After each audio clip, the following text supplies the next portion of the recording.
Okay, so we are live streaming now. You can start the meeting whenever everyone's ready to go or in the meeting that's going to be here. Thank you. I think we're still expecting the mayor and Doug Kobayashi. Michael said he wasn't going to make it. Anybody heard from anybody else? So maybe we'll just give him a couple more minutes.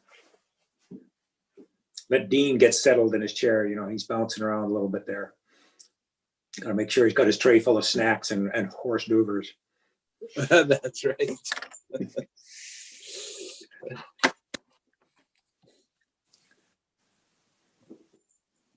Okay, so I'm just going to give a minute for Doug to show up and then we'll get started here.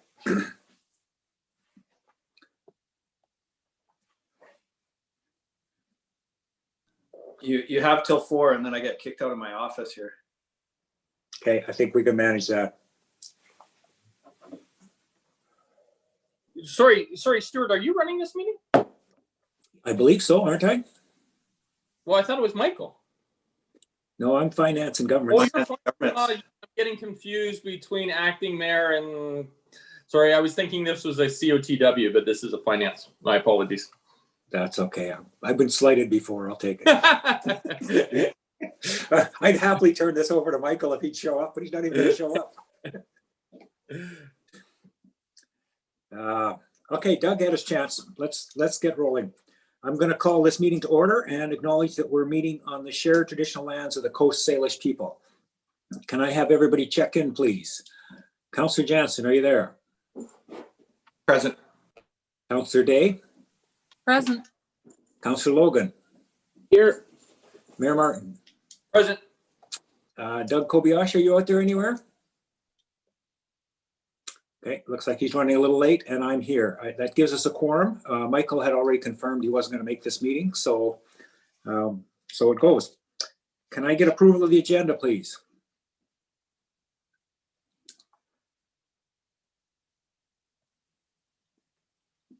Moved by Councillor Logan. I don't think I need a seconder. If I did, Mayor Martin was there. Any objections to the agenda?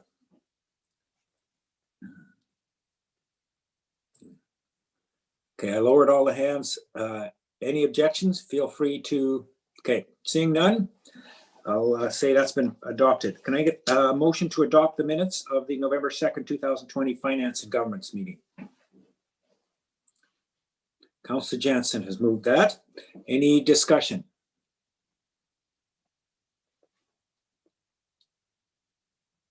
Seeing none, any in opposition?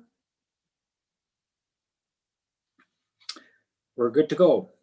Amanda, do we have any public participation? No, we've received no written submissions and no one has registered to speak. Nobody wants to get in on this riveting stuff, I guess. Okay, well, I won't lecture them on what they can't talk about. Mr. Earl, did you want to introduce the process here again, or are you good with the way it went last time? Yes, and yes, thank you, Chair Parkinson. So I won't go through the introduction. I think council are seasoned professionals now with respect to the process that I will, with the committee's approval, move right into the first area with this information technology. Okay, I think we're all good with that. Any issues? Seeing none, please proceed. Over to me. Good afternoon, Mayor and Council. It's Mark Downton talking. I'm the Manager of Information Technology, and our Department of 2 is responsible for all the workstations, mobile devices, phone systems, servers, storage. We take care of all the software, doing updates, training, troubleshooting, manage a help desk, manage communications, help the website and other online services. And we're also tasked with ensuring the city's data and network remain safe and secure. For council's expectations of this department, that we make beneficial use of the technology to enhance our services, that data remains safe and secure and backed up, and the city uses information technology to improve public access to our data. So I want to touch on point number 2 there. Data and systems are safe, secure, backed up. I arrived here at the end of August and has spent a considerable time on this point. I think it's worth noting that the IT department was contracted out until 2018. And so we're really just in the second year of in-house services. And during those years of contracting out, there wasn't a lot of building being done. It was probably more just taking care of issues that were broken. So we're in our infancy, and we're sort of building the foundational layer right now.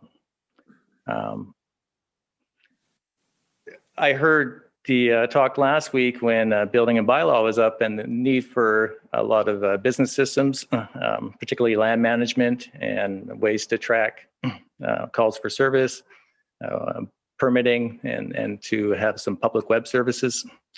But I think it's important that council is aware that first we need to build this foundation, really the bottom layer of a secure server storage, good firewall, up-to-date software, up-to-date patching. So that's where my efforts have been since my arrival. There's some core systems too that need attention, such as the phone and our SCADA system, which is being addressed this month. So we're building the bottom layer, and once that's done, we can start adding some foundation, or the next layer, which would be the business systems that I know council would like to see, including land management, asset management, records management. Records management started. We're hoping to get into land management next year, and we can see asset management perhaps the year after that. Once those systems are in place, then we can add the top layer, which would be public access to that. Those systems need to be in place before we can offer online services that would tap into those. So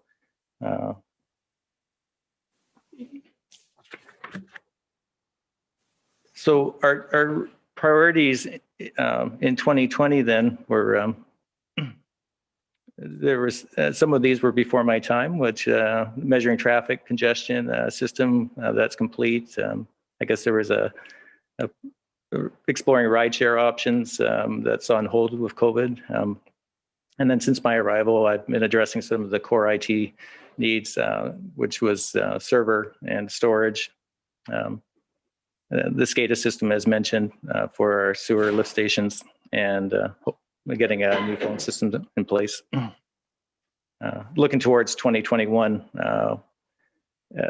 the much awaited land management system, hopefully we'll get out to RFP and we can get working on that and finish off our records management system and look towards getting an asset management system in place. So that's about all I have. Are there any questions? Thank you. Thank you for that, Mark. I believe this might be the first time you've addressed council. Well done. Welcome.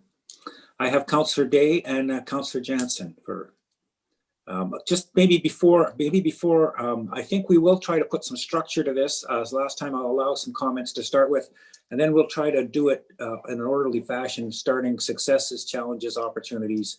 Second would be council expectations. Third would be priorities, and fourth would be increase or decrease level of service. So hopefully it hasn't thrown anybody off. General comments to start with. Councillor Day.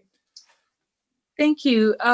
So I think it's about 5 years ago now that, maybe it's more than that because it's a while ago, but not that long ago, that we built a new website, and some of the old websites functionality remained linked with it, and some of those links are not functioning very seamlessly anymore. So I'm just wondering, is that on your radar for some attention, or is that something that you haven't yet looked at? Yeah, the website, so far I haven't had much involvement with it. Sandra in communications is primarily the person that manages that, but I can certainly bring up those concerns with her. And if you ever find a page that has a dead link, certainly send it to us and we'll investigate. Okay. Thank you. Thanks, Councillor Day. Councillor Jansen? Thank you. Mark, I know you just got here not long ago, but and I know that manpower is shy in your two-person department there.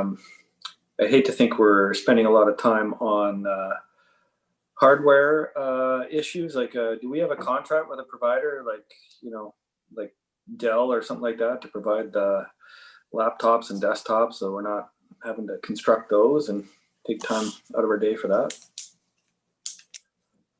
We're not having hardware issues per se.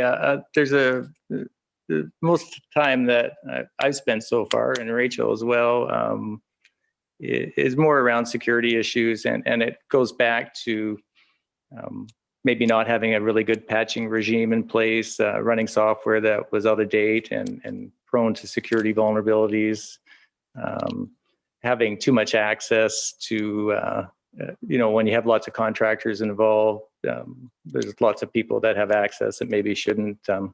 So I think part of the problem with it being contracted out is you didn't have, I guess the analogy is too many chefs in the kitchen, right? You didn't have one person who sort of could picture the whole piece and who should have access and what pieces needed attention. So things were addressed piecemeal. When that happens, then you're prone to run into security incidents. So we've certainly spent quite a bit of time just putting out fires, and that distracts from trying to build anything. So it's hard to keep moving forward and getting these big business systems in place that you would like to see. Is this is network security something that's contracted out or done in-house? You know, typically it would be in-house because I think you run the risk whenever you go to a contractor is, are they looking at your entire system? Can they picture everything end to end and see where the vulnerabilities are? I think maybe the contracting in the past has actually hurt you. And during that time, things weren't being looked at across the organization and being, you know, new things being built. You're just addressing a fire and then that contractor moves on. So. And I think we have heard that there are some serious software initiatives that are forthcoming in the near future. And are we set up well for accomplishing those goals? Yeah, well, I started off by saying before we can do the big systems, we really want to make sure we have a good foundation. It's akin to building a house. You need to have your foundation in place, and then you put up your walls. And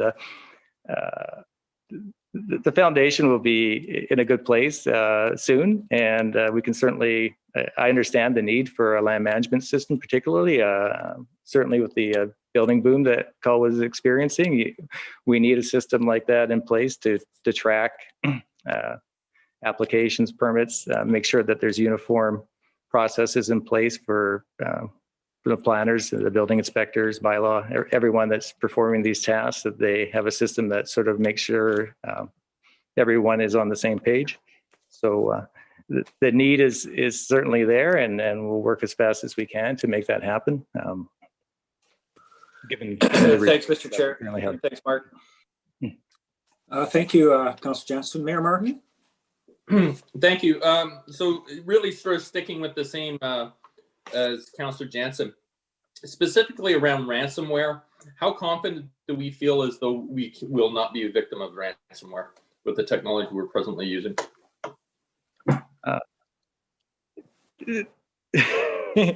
Somewhat confident at this point. We have some good security tools that we purchased, but the devil's in the details, right? It's making sure that it's all properly configured, making sure that our patching's up to date, making sure that there's good firewall rules in place, making sure that the users are all trained and aware. And I think that piece has been addressed in the past.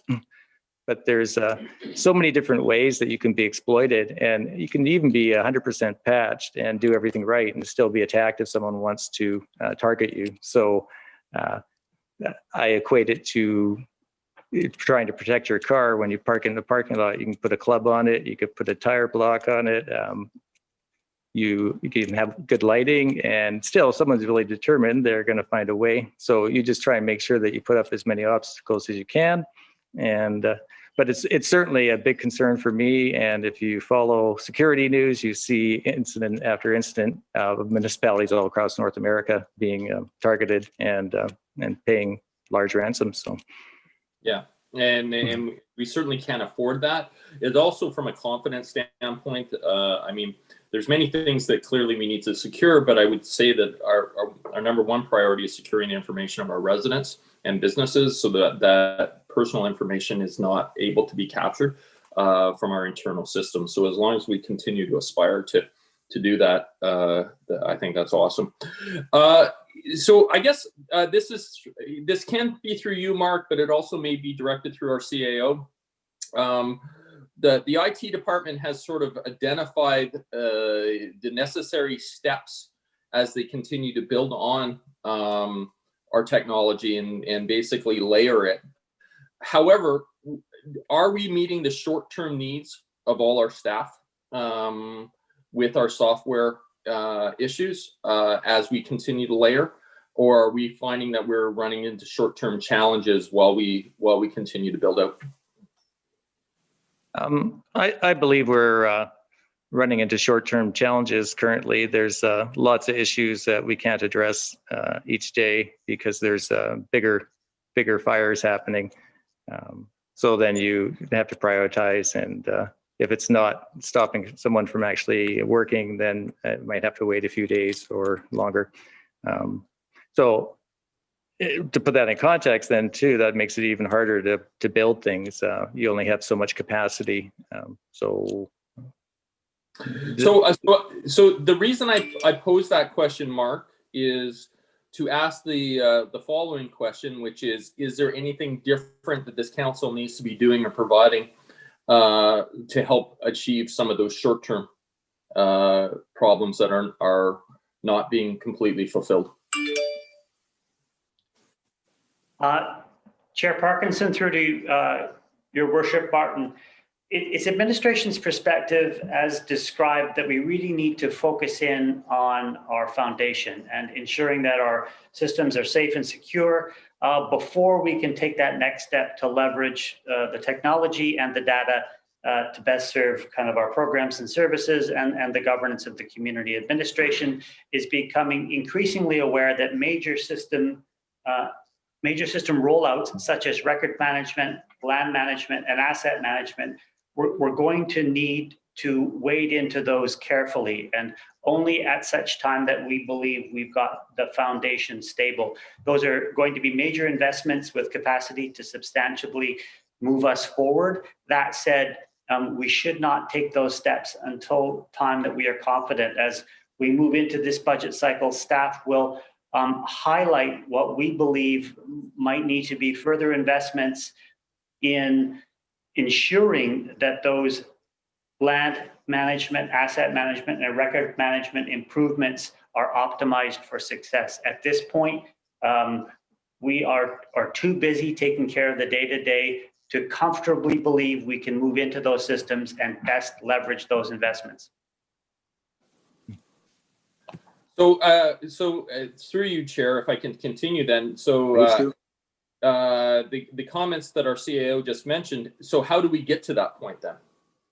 If the answer right now is that we're too busy to achieve those long-term goals because of our short-term shortfalls, what is the plan on us actually achieving these? And do we have a goal that we're going to hit this by 2022, or when do you foresee that we can actually have those things implemented? One of the tactics that is shown in this document under 2021 priorities is a layering sequentially of the rollout of these systems.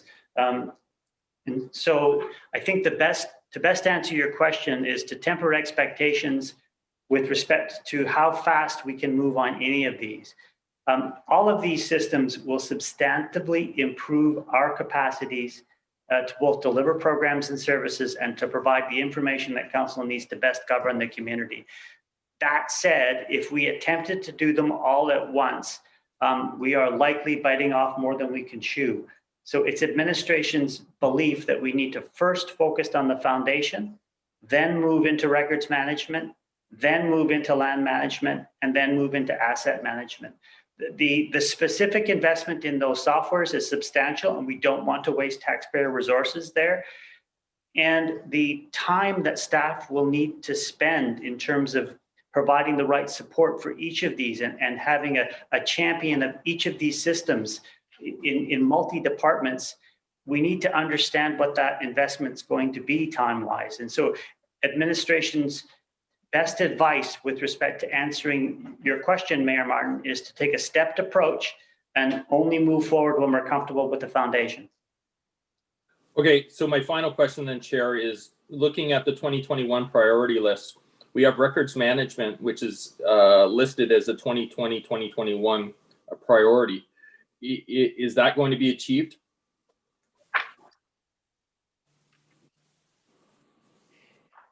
Sorry, I don't understand the question. Oh, well, what I'm saying is the record management is scheduled to be worked on presently.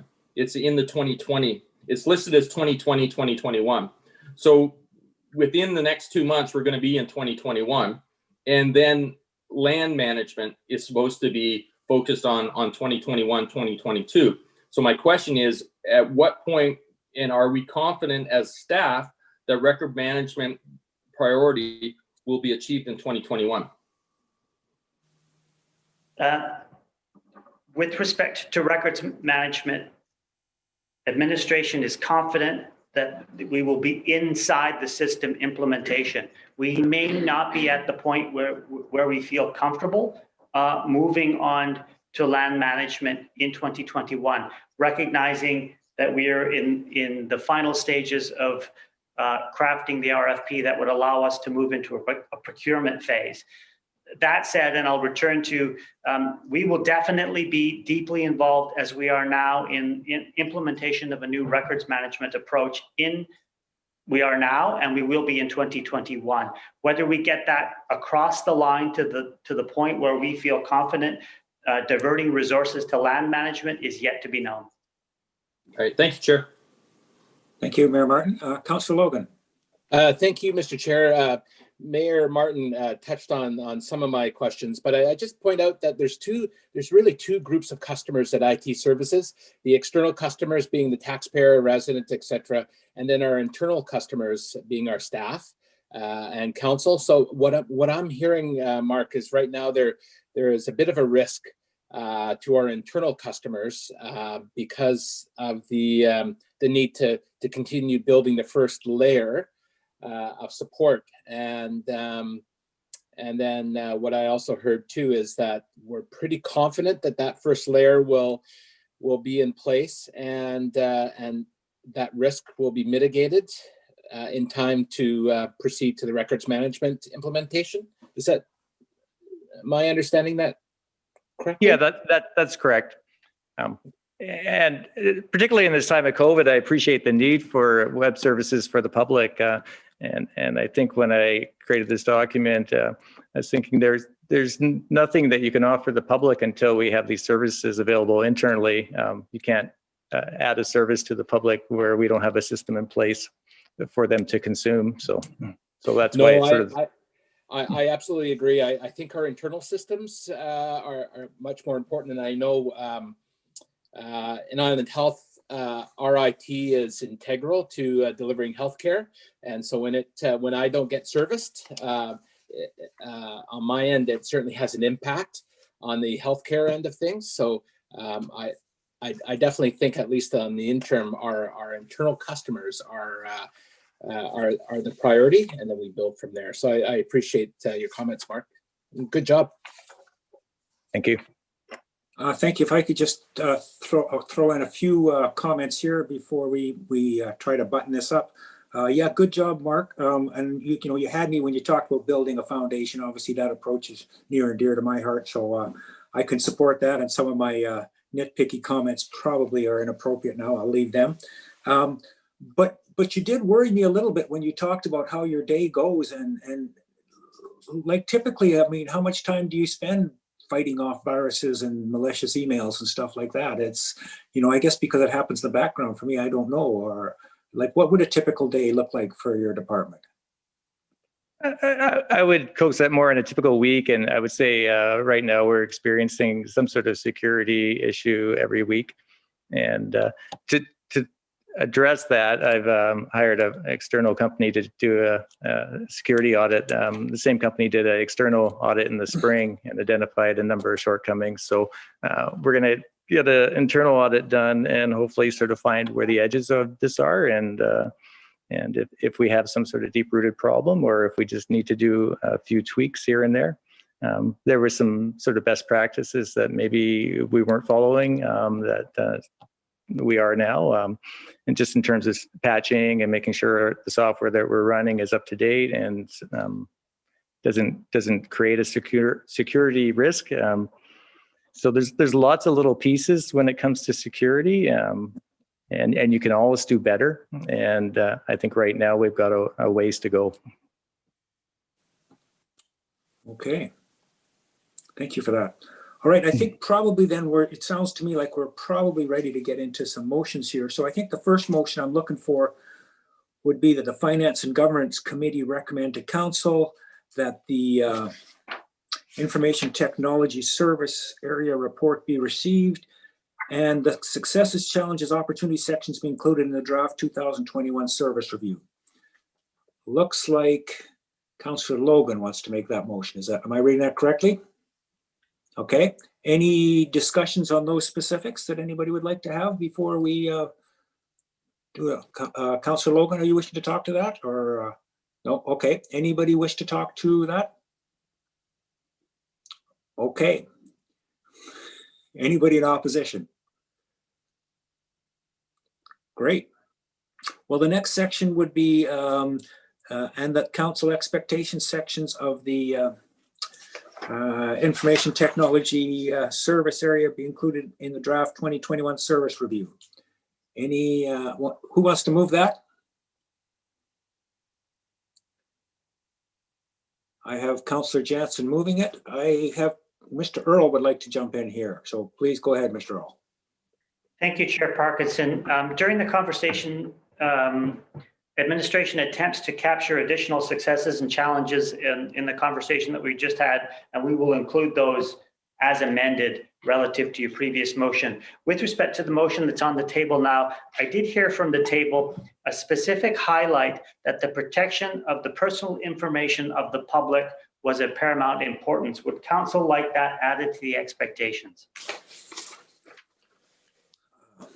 Mayor Martin is saying yes, so we could add that.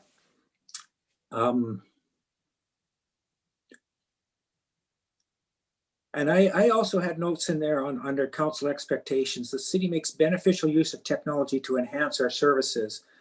And I'm just wondering if that couldn't have been a little stronger, sort of that, we have integrated and complete digital systems. And I think from listening to Mark speak, that's an aspirational goal that will take some time to complete. But I think that should be where we're headed. So hopefully that can get noted as well. Any other comments on the council expectations section here?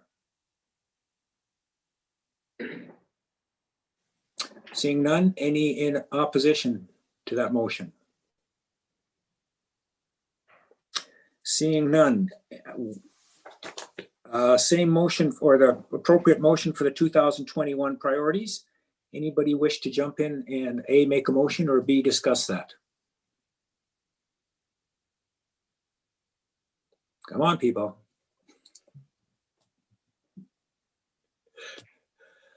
Okay, Councillor Day. Thank you. I just think that what we heard was optimism with a cautious caveat. And I think that it's really critical that, of course, council wants to push to get it done as quickly as we can.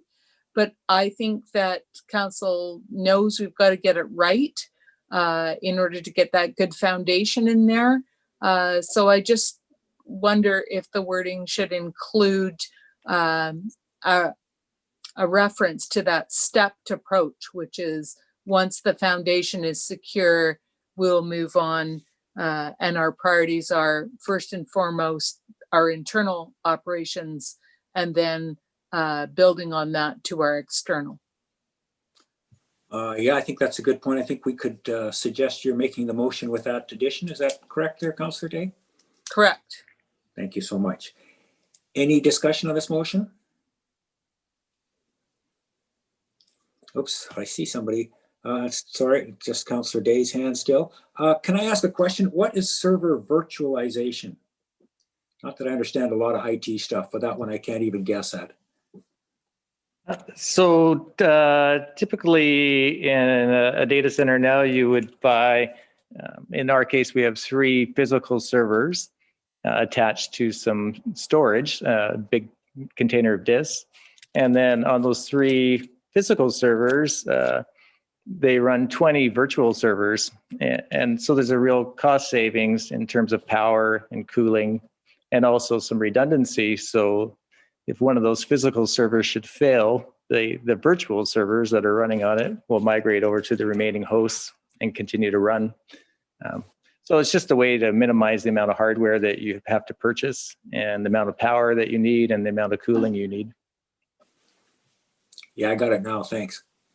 And then the other question I had, we're buying some pretty expensive software. I think that the numbers for these programs we're looking at are in the range of $250,000 or so.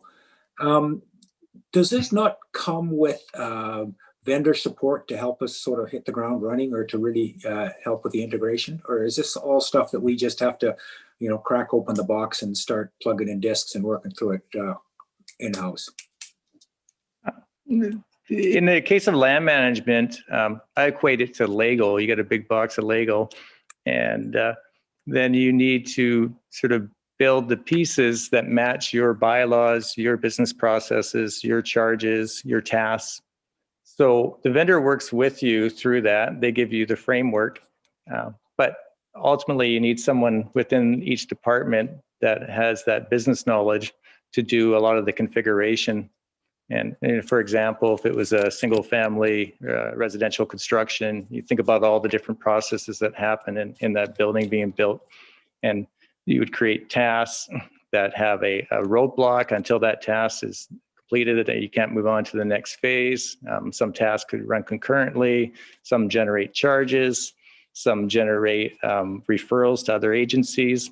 So there's a tremendous amount of configuration that happens, and you really need someone internal that understands how the business runs, how a piece of paper would flow through your organization to do that setup. That sounds like a pretty significant challenge, like sort of, with yours and Rachel's IT expertise, somehow trying to morph that into, say, the development people's knowledge of their processes and expertise. Yeah, correct. So if we pursued land management next year, I think the recognition that there would need to be a considerable involvement from other departments, and those people are running full out right now. So when they're doing that configuration, and it would have to be someone from the building department and someone from engineering who knew how the business worked in that area, then there would have to be some sort of backfilling for them while they were doing that configuration. It'd be a considerable amount of pain, but once it's done, the benefits would be there for everyone moving forward. So it's a step that needs to happen. Granted. Okay, well, sounds like we're in good hands. Thank you for that, Mark. But yeah, I can see your challenges, and good luck. Thank you. Any other discussion on the 2021 priorities? Okay, any in opposition to Councillor Day's motion? Seeing none, that's declared passed. And then the final thing on the information technology section, let it be resolved that information technology service area be maintained, increased, or decreased. I have Councillor Jansen wanting to jump in on that one. Thank you, Mr. Chair. I think we've heard quite a bit that this department is growing, and I hate to say it, that it is it is all about keeping up with the Joneses, quite frankly, and we're behind to a degree or two. And I think this is an area that will be ever expanding, and I believe this will require some more resourcing in the next couple of years. So I'm going to vote for an increase. I'm assuming you mean you're going to make the motion to increase. Okay. Any discussion on Councillor Jansen's motion? Mayor Martin looks like he's trying to get my attention.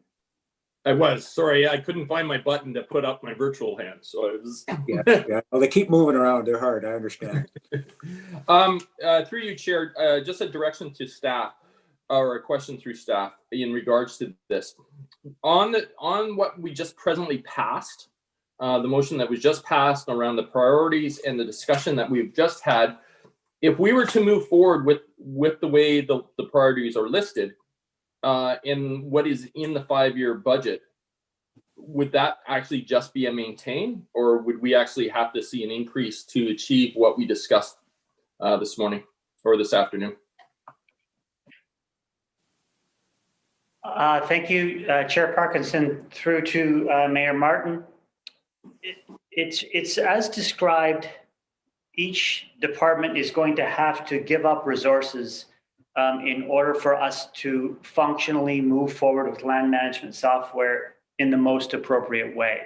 And for example, our building and engineering and planning departments are all running full out. And as Council is aware, we are increasing our capacities in those departments as we speak, but we are increasing those capacities so that we can meet the external demand and internal demand that exists. If Council wants to assure that we move forward expeditiously with this list, an increased level of service in IT would help us leverage that capacity. And as a follow-up to that question, Chair, what does increased a level of capacity mean? Does that mean staff, or does that mean purchasing of software or hardware? So during the service review process, we have these conversations with Council, and if we hear from Council a desire to increase level of service at the service review, and that is ultimately approved by committee, we will return at budget time with options on how we might increase our level of service to meet what we believe to be your increased expectations. So at this juncture, we don't have one at our fingertips in terms of what it might look like and how that investment might be spent, but at budget time we will. Okay, I guess I'm spinning here and I'm going around in circles, because what I'm trying to understand is, under our 2021 priorities, we've got the record management, and then after that's done, we've got land management, and then we've got asset management. And staff have listed that the goals are to achieve record management by 2021, land management by 2022, and asset management by 2023. By voting to increase funding, does that mean that we are increasing the expectation on when those would be delivered? Or are we still working off that I need to increase funding to achieve those goals of hitting those 3 benchmarks? And I'm confused about that, because my confusion lies presently that if I voted to just maintain the current funding, I would still have an expectation that we hit record management in 2021, land management in 2022, and asset management in 2023, because that's what I'm desirous of. So how do I achieve that through a funding model? Yeah, at this juncture, as IT has described, we are actively working on patching our foundation, and we are optimistic that it's going to need some fixing up around the edges, but it is still not beyond impossible that there are more systemic and foundational problems that will take time. And if that occurs, we won't feel comfortable moving forward expending resources on records management and then land management and then asset management. And so those will all functionally get deferred.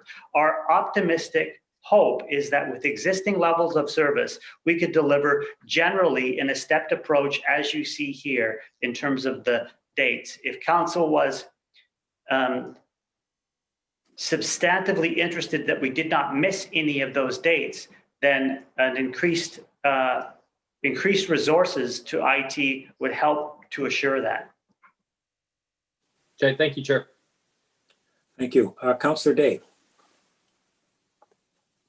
Thank you. I guess my question is quite similar to Mayor Martin's in that I'm just really unsure whether an increase in IT will achieve an increase in the areas that we're wanting to improve.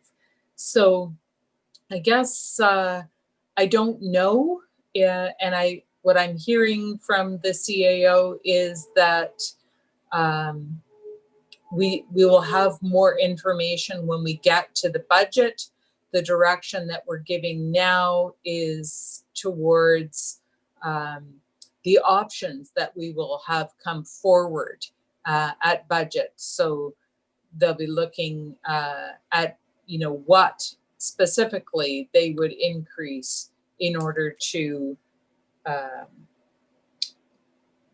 reach these goals perhaps faster. And we would get that information at budget. Am I understanding that correctly? Absolutely. The purpose of service review is for administration to better understand council's expectations in terms of program and service delivery, both internal and external. If in these conversations we hear from you a desire to look at options for enhanced level of service, those would come back in the form of draft options to be considered at budget. Ultimately, council will determine through resourcing at budget what we move forward with. This just allows staff to come to you with a draft budget that best meets our current understanding of your expectations.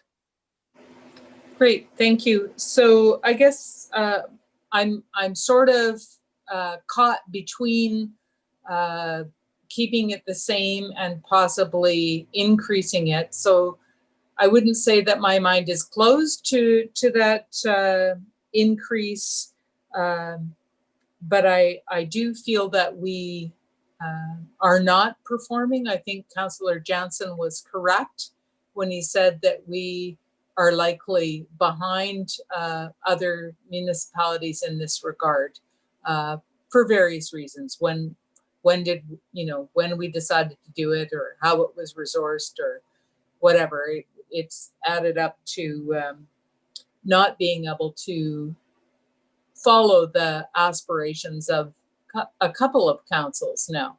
So I think that that is what we should look at. Thank you. Thank you, Councillor Day. So just for myself, as I wrestle with this, I go back to the priorities and I read the line, assess and implement measures and processes to safeguard the security of the corporate network. And I'm not sure that's a task, all right, but I'm wondering if the priority that we're not really looking for in 2021 is that we have a rock solid foundation for everything going forward. And maybe that line there means the same thing, I don't know, but hopefully my wording of that priority could get carried forward down the line, because I think that's kind of what we're all looking for here, and necessary. And whether we need to increase resources in IT or perhaps in the engineering and planning departments to move some of these projects forward is to be seen in my opinion. But I share the concern that we've heard here today, is that we do need a well-functioning and solid IT system. So I think we're in good hands. So we have a motion on the floor now to that it be resolved that the information technology service area be increased. If we have any more discussion, okay. Otherwise, let's go to a vote. I'm not seeing any hands up. So those in opposition to the motion. Seeing none, that passes. All right, moving right along. Thank you very much, Mark, for your efforts there. Thank you. The next area we're going to talk about is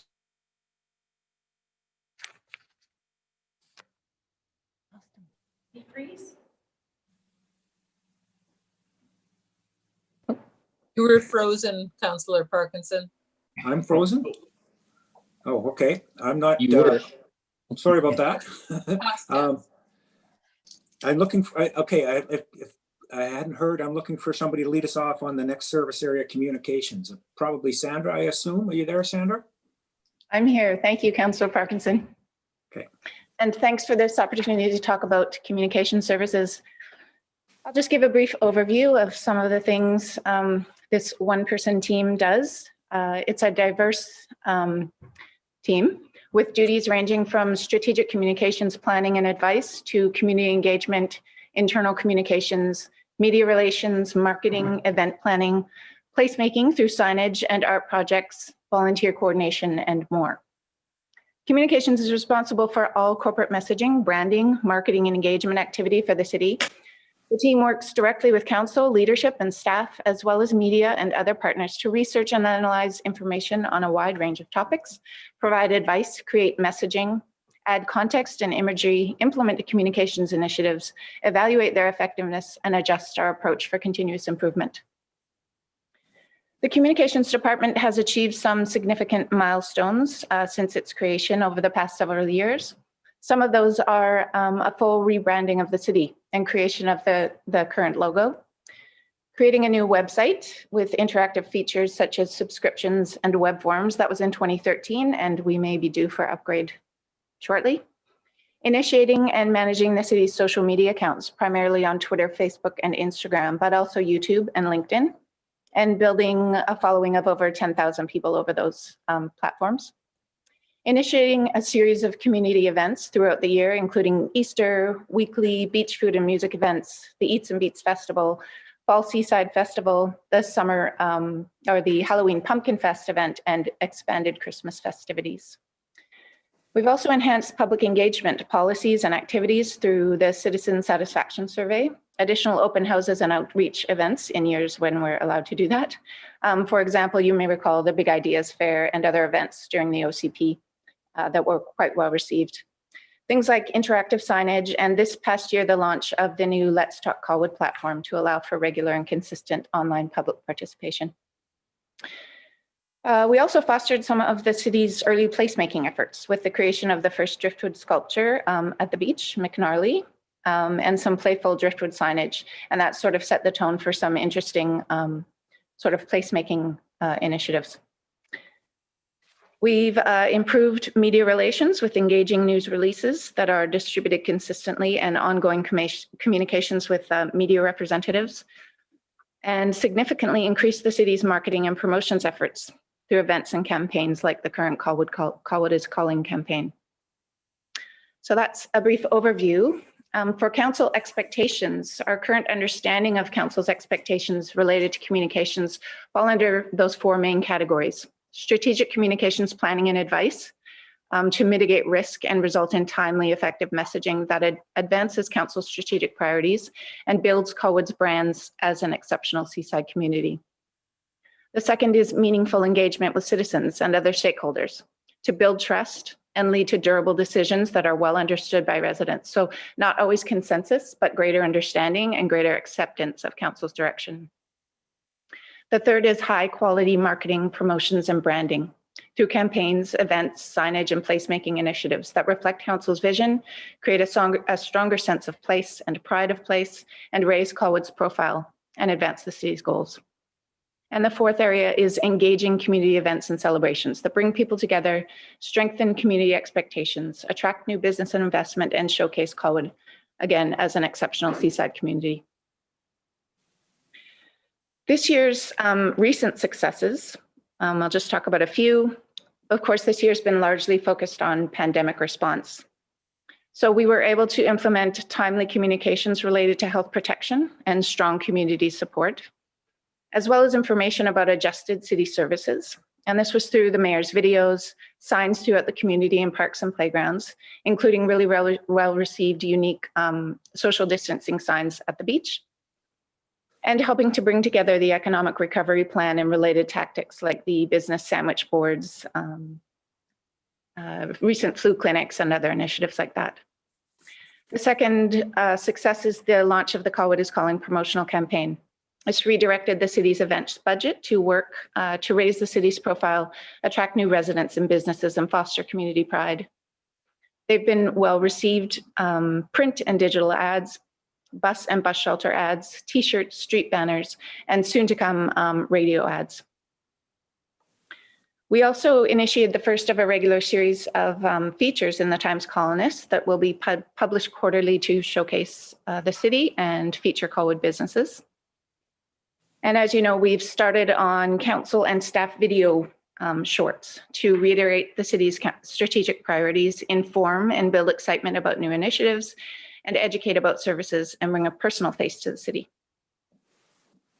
We also launched the Let's Talk Colwood platform recently and continue to offer community events when possible and placemaking and wayfinding. So some of the challenges over this past year, of course, we've not been able to host our regular events and in-person engagement has been restricted due to the pandemic. So we've been, that's given us the opportunity really to pivot to the Colwood is Calling campaign and other online opportunities for engagement. The biggest challenge really as a one-person department, it can be difficult to cover off all the expectations around communications as a single person.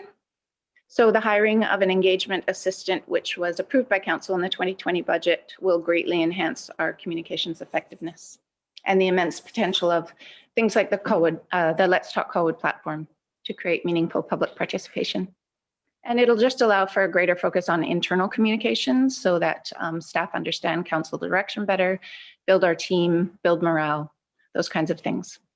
And it will give us potential for additional promotional activities that build upon the positive momentum the city's experiencing.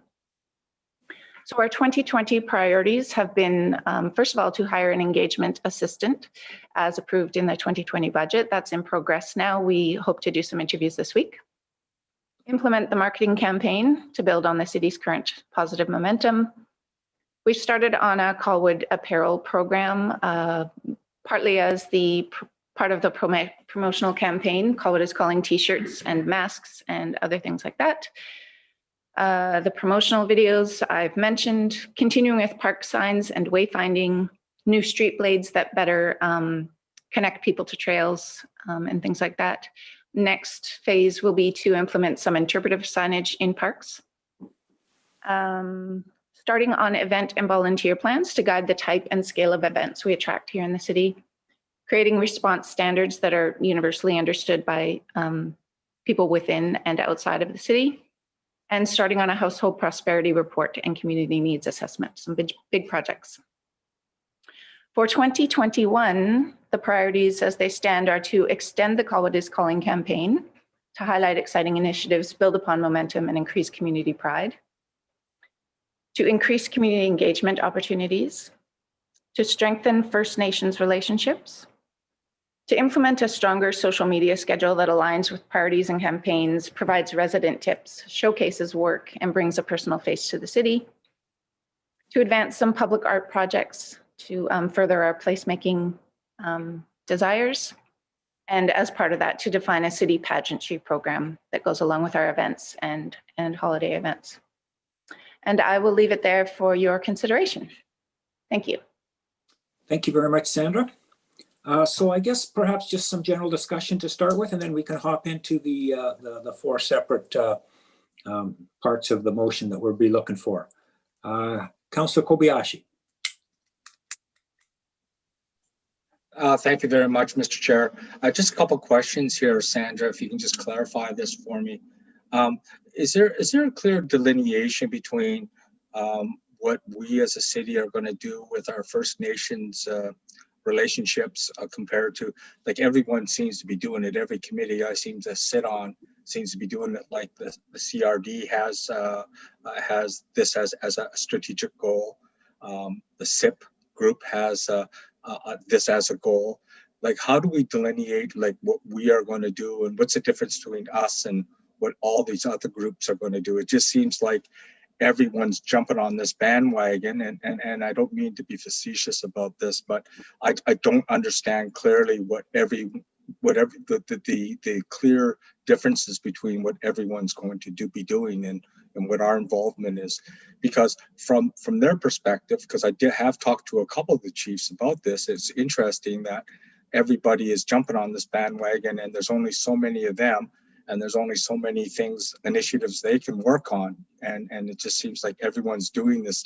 Can you imagine 13 municipalities, and every one of them wants a relationship, and there's 13 meetings there alone, aside from the CRD and all the other groups within the city. So that's question number one. And the second one is, can you just explain what the city pageantry program is? I don't understand that. Thank you. Sure. Thank you, Councillor Kobayashi. So I'll start with First Nations relations. And you've hit on a really important point. A lot of communities and organizations are working to sort of tick this box, for want of a better term. What the city hopes to do, we have some interesting initiatives happening in the city, as you know, related to rural roads in particular.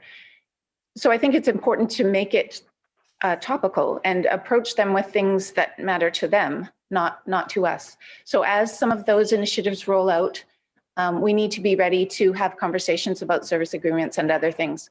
In order to have effective conversations about some of those important topics, there needs to be a relationship in place to some degree. And so I think it's important to, some of the work has to happen internally. So when we talk about First Nations relations, it's a little bit about building cultural awareness internally, so that when we get to those important conversations, we are all on the same page internally about how important it is and how to approach those things, and some of the sensitivities we need to bring to those conversations. So that's more what I mean when I talk about First Nations relations, rather than knocking on their door and asking them for input into 100 things that, as you say, they just don't have time for. Second, pageantry. Thank you. Pageantry, when we talk about that, it's mostly our street banner program and what we do at Christmas, and whether there are other opportunities to have potentially nonprofit banners on our streets, as some communities do, or whether we don't want that. So it's sort of how we dress up the town, when and with what. That's what I was referring to there. Okay, great. Thank you very much, Sandra. Thank you, Councillor Kobayashi. Anyone else? Councillor Jansen. Thank you, Mr. Chair. Thank you, Sandra. It's all great stuff. Obviously, your area has been impacted this year with our current COVID crisis. I just wonder, are we going to take a measured approach to some of these new social media platforms? It concerns me that once we step off that precipice, that we have some kind of obligation, and these are labor-intensive practices. So if we decide not to increase your capacity this year at budget season, where are we at, and are you comfortable currently, and or are we going to get ourselves into a pickle? Thank you, Councillor Jansen. I appreciate your understanding of the how time-consuming it can be to engage, and how important it is to do it thoughtfully if you're going to do it. Because council already approved an increase in staffing for communications, that is one of the main things I will be looking for in an assistant, is a really good, strong understanding of public participation. Because I think it's important. We saw it this summer when our engagement around Ocean Boulevard was somewhat hastily implemented, and it could have been done much better if we had the manpower in place to do it. And so I think there's an expectation of communities that they will have an opportunity to talk about everything from budgets to how sidewalks are planned, and that we need to rise to that expectation. So I'm hopeful that with our new staff member, we'll be able to do an excellent job of that. Thanks, Mr. Chair and Sandra. Okay, Councillor Logan. Thank you, Mr. Chair, and thank you, Sandra. And I think we should recognize that communications, the department's probably one of our biggest successes within the city, and has really transformed how people view us. So I also think that Sandra's probably understated her successes, because I think they've been quite broad, and it's very exciting. So a couple of questions, Sandra, through you. Just kind of following up on Doug's pageantry question. Are you satisfied, I guess, with that our different departments, such as engineering and public works, as an example, and planning, are alive to what some requirements are, some things that are needed when new developments are going in, such as light standards that have plug-in receptacles for some Christmas lighting, or banner arms and that sort of thing. And same with design standards for sidewalks to liven things up, that sort of thing. Thank you, Councillor Logan. It is now a standard that our light standards have electrical outlets and banner arms. So I'm very pleased about that, because one of the big challenges is that through primarily our town center, most of those poles are hydro poles that we can't put anything on. And it took a little getting into to realize that it's difficult to dress up that area at this point. But for example, all along the Ani frontage at Colwood Corners, there will be new light standards with those features in place so that we can dress those up nicely. So I think we're coming along there.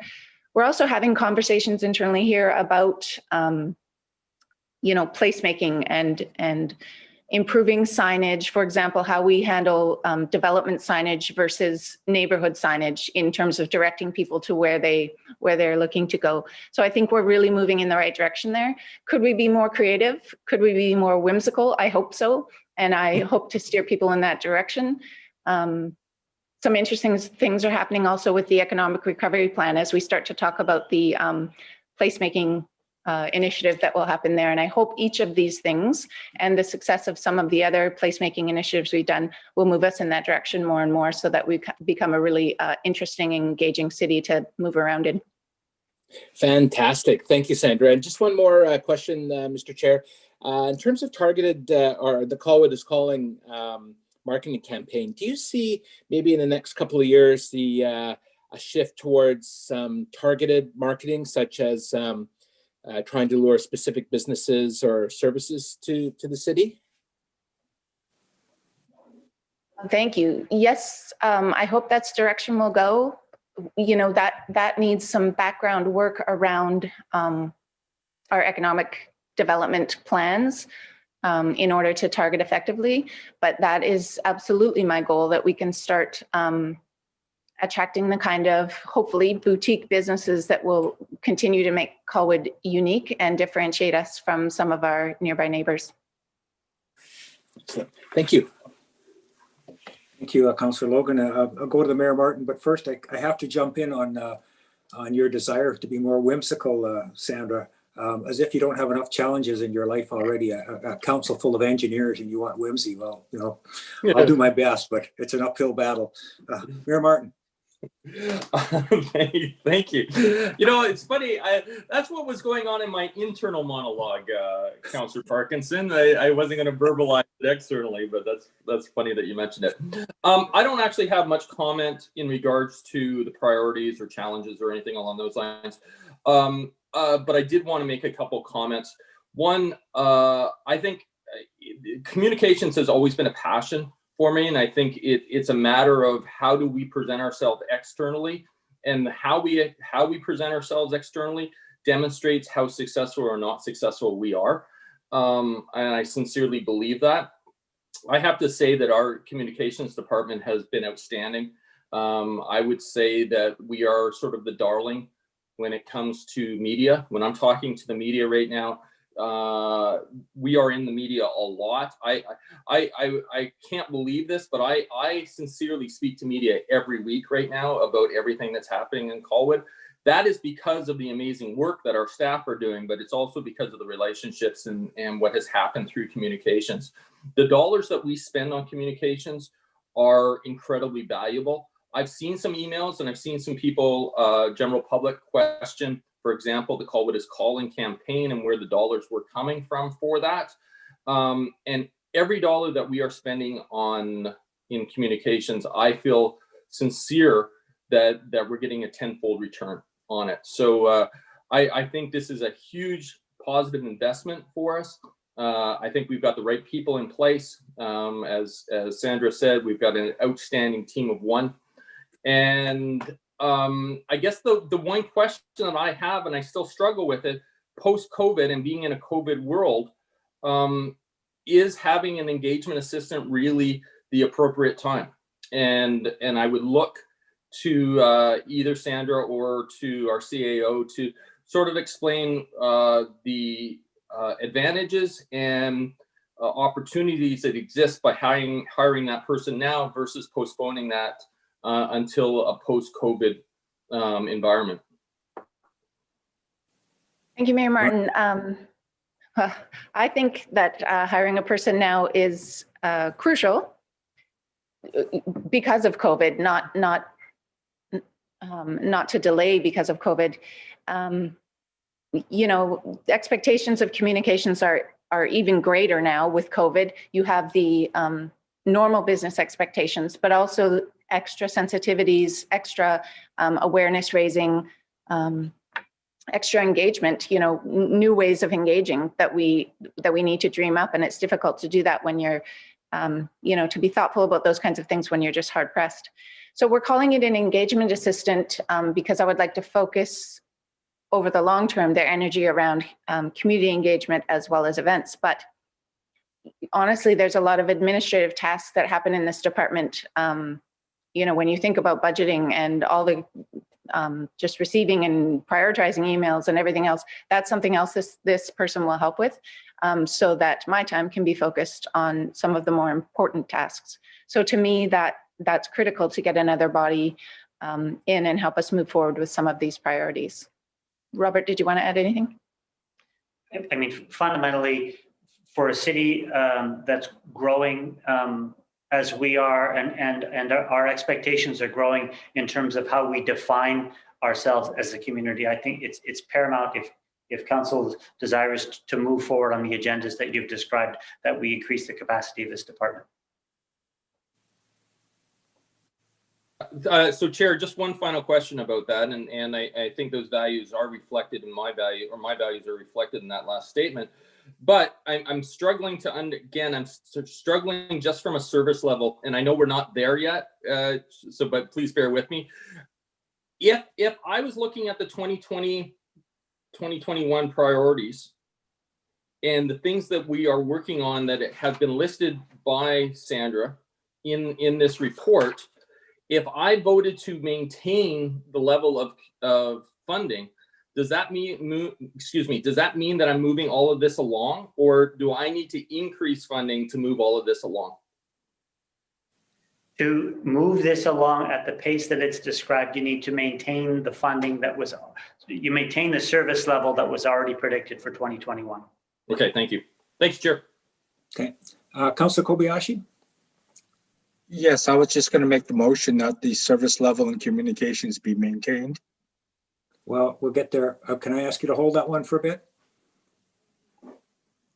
If I could just chime in on the general discussion area. Sandra, I see under 2020 priorities, event and volunteer plans, and I think the volunteer engagement in the city falls under your department as well, doesn't it?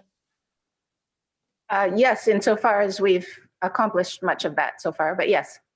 So I think that's an area that I would like to see strengthened. I think there's probably some real value that could be had just by mobilizing the volunteer energies that we know exist in our community. You know, last week, just driving out to Machosen, I see there's a couple just picking up garbage along the side of Machosen Road. And you see that on occasion. You see it quite often down the beach. People will step in and do that. So perhaps some coordination or some championing of that would be beneficial. And then the other thing that's sort of floating around in the back of my head when I was campaigning, I had a few occasions where people sort of really complained about the state of the cul-de-sac islands not being maintained or looked after. And at one of the early discussions we had on levels of service for public works, it seemed to me that there was an inordinate amount of time budgeted for cul-de-sac island maintenance. And again, that might be another thing for volunteering. So I would like to see perhaps a greater emphasis on city organized or coordinated volunteer activities within the community. I'm sure we have the citizen energy to tackle a number of things, but I'm guessing from what I see on this list that that's just adding to it and would require a little more horsepower. Would that be a correct assumption? Thank you, Councillor Parkinson. Yes, that's a correct assumption that it's an important aspect. I hope that our new engagement assistant will get to work on fairly quickly. It's one of those things that we need a strong plan, because I agree with you. We have a strong community with a really strong desire to get involved. It will take manpower, as you say, to manage that. But if we have a strong plan in place, that will be the first step, and I'm eager to do that. And that would be under the maintained level of service? Yes. You're the greatest. Thank you. Mayor Martin? Thank you. To be honest, I just wanted to comment just on your statement around volunteers, and I completely agree that utilizing volunteers as much as we can, but I do think we do have to remember we are in a union environment, and the lines do start to get blurry at times. I think we have a fantastic working relationship with our union right now, and we certainly don't want to be presenting anything that would upset them either. So it's finding those delicate lines as well, and I think that's been one of our challenges in the past, at least around volunteerism, is are we making sure that this isn't work that could have been done by a staff member? So it's not suggesting that we shouldn't be doing it. It's just finding that line and where those challenges lie. So and that's something that you're probably very aware of sitting on GBLRA. So that was just my only comment in regards to that. Thank you. One would hope that there's no organization in the world that would tell people they can't volunteer to help their community, but as you said, there will be some challenges. Okay, so let's get into the boring meat and potato parts of this report, and I'll look for a motion on successes, challenges, and opportunities that they be received and recommended to council. Can I get that motion? And I know it's painful doing it this way, but I do believe it's the best way to do it. So Councillor Kobayashi made that motion. Any discussion? Seeing none. Oh, hang on. Oh no, that's still you there, Councillor Kobayashi. Did you wish to discuss, Doug? No. Okay. Any in opposition to the recommendation for successes, challenges, and opportunities? Okay, seeing none. This next section would be council expectations. Any who wants to move that? Councillor Jansen. I'm going to lower all hands. If anybody wishes to discuss, raise your hand again. Okay. Any in opposition to that motion? Seeing none, that passes. The next, the 2021 priorities. Anybody want to move that? Councillor Logan. Anybody wish to discuss that?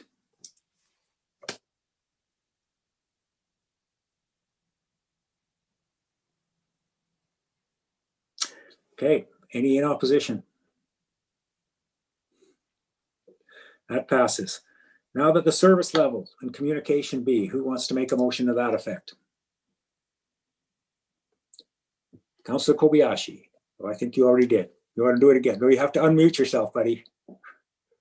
This is yes, what I would like to make the motion to maintain. Thank you very much. Any discussion?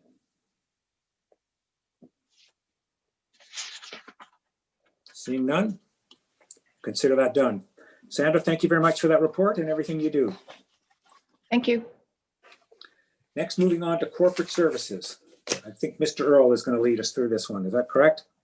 Thank you, Chair Parkinson. As we are between leads in this department, I will lead committee through this. So corporate services is one of our primary points of contact for members of the public, members of the community on many of the city's functions and responsibilities. In general, corporate services promotes accountability and transparency in the municipal process. Services include managing all aspects of council meetings, assisting the organization in complying with legislation in the decision-making process, and providing procedural advice to the city, managing the life cycle of the city's records, acting as primary contact for delegations and public input, administration of council and council committees, conducting civic elections, including the alternate approval processes and referendum, administering and maintaining bylaws and policies, maintaining the freedom of information and protection of privacy program, contract and agreement review and tracking, and custody of the corporate seal. The draft council expectations that we're lifting up for your consideration are transparency of government, that the public is well informed of matters under consideration by council and committee, fair and transparent access to information, due diligence in risk management of the city through contract and agreement administration, and that agendas and minutes are clear, accurate, and accessible. Successes for the current year are implementation of a new electronic records management program, implemented enhanced audiovisual system in the council chambers for live broadcast of meetings, implemented a new Callwood meeting portal for greater efficiency in producing and accessing meeting information, leveraged existing technologies to streamline processes related to the production and approval of reports to council and committee, improved the efficiency in managing of bylaw readings at council, explored improvements for handling of correspondence and processing of freedom of information requests and document discovery requests. Challenges: increased pressures related to reworking internal processes with respect to COVID, increased demand related to shared drive restructure and records management, increased demands for administrative work, specifically the 4 new select committees that require staff training and oversight,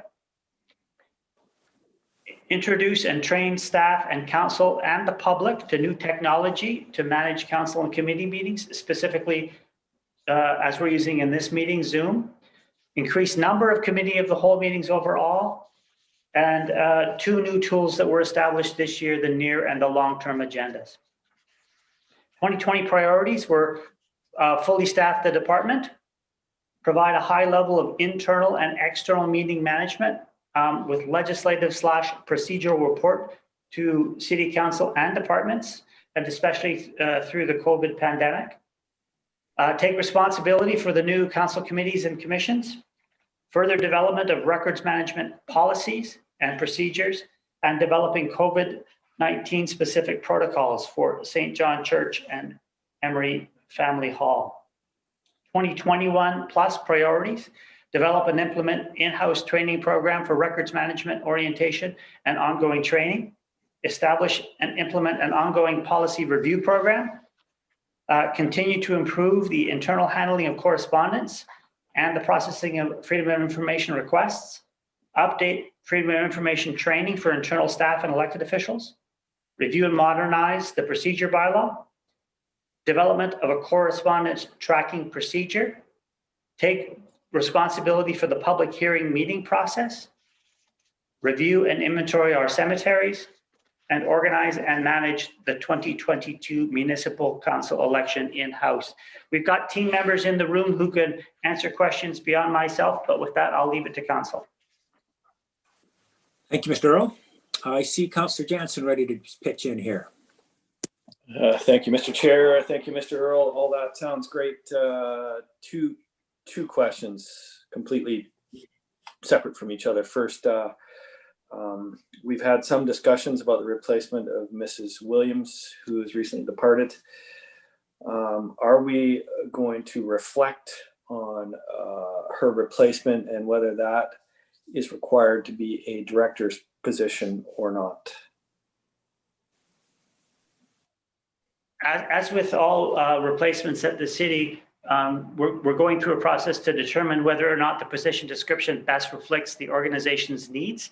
And once we're through that process, we will determine a best approach moving forward. So we take every opportunity in between appointments to look at our structure and determine whether it is hitting both our needs and best practices of municipal organizations. And this will be no different.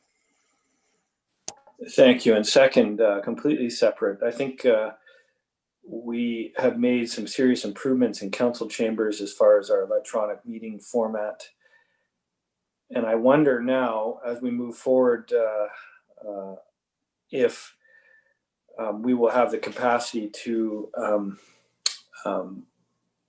remotely chime into in-person meetings. I think that's something that's been lacking in recent years. I guess what I'm getting at is we all see that this virtual Zoom format works well. So how do we encompass that capacity with an in-person meeting and someone who might be working remotely or at home for whatever reason and can't come in? I wonder if what your thoughts are on that, Robert.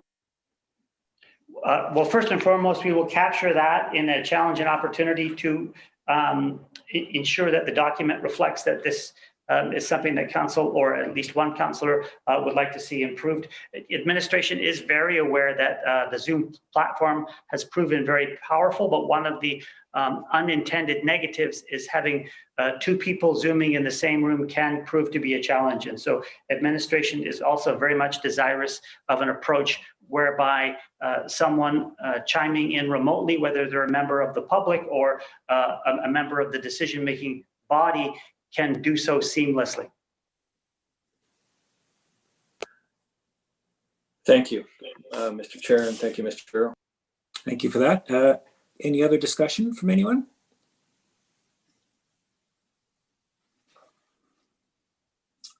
Okay.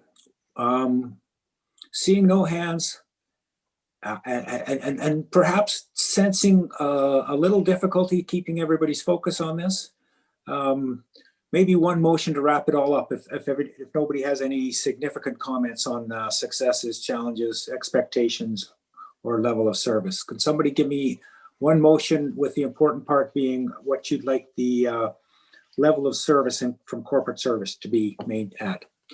I have Councillor Jansen first out of the box. Thank you, Mr. Chair. I'm happy to make that all-encompassing motion, and my motion as far as service delivery would be to remain at current levels. Thank you. Any discussion on that? Okay. Any opposition to that? Okay, moving right along. Thank you very much, Mr. Earl. Next section we'll talk about is finance. Who wants to lead the parade on that one? Hi there, Jen Hepting, Finance Management here. Thank you for the opportunity to provide an overview of this service area. I'll take a moment and just comment on some of our key functional areas, and then happy to answer any questions you may have. And we do have a few of our team members available here as well. So our team is comprised of 8 members of staff, overall responsible for the financial well-being of the city. One of our key functional areas is that of financial planning and the annual budget process. So we are responsible for compiling the city's operating and capital budgets.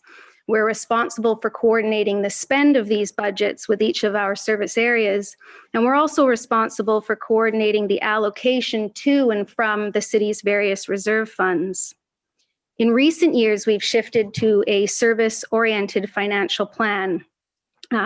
We have introduced an improved financial plan document in collaboration with our communications team. And earlier this year, we established an inventory of city services and programs. The work that we are doing right now this fall with council will continue to refine and improve this information. And with the creation of a more comprehensive financial plan, we've introduced the use of performance measures and supporting statistical information in an effort to provide greater context to each city service. I did want to comment the city's financial position has improved steadily in recent years. This is in part because of proactive decisions that are made during budget deliberations. In recent years, we've introduced and refined city financial policy, such as the Sustainable Infrastructure Replacement Plan, and more recently, the Fleet Replacement Plan. Each of our policies such as these support staff recommendations and council decision-making. The document before you today outlines a number of priorities for our team. And in particular, in this area, we're looking at refinement and improvement of the tools and processes used to better understand the true cost of our organization's decisions. Specifically, we will be looking at implementation of an asset management system in the coming years. This is continuing work that was identified as part of our sustainable infrastructure plan. Complementary to this, we will be looking at other tools and workflow process evaluation. We will also be looking at updating our reserve funds and consolidating the various reserve fund bylaws. This will assist us in continued work with council to develop and refine further financial policy. Another functional area for our team is that of the general accounting and financial reporting function.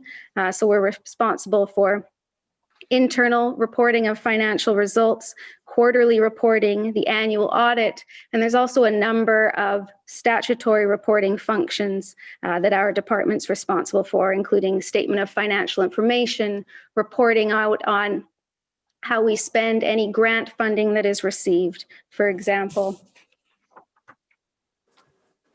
Procurement is another functional area for our team.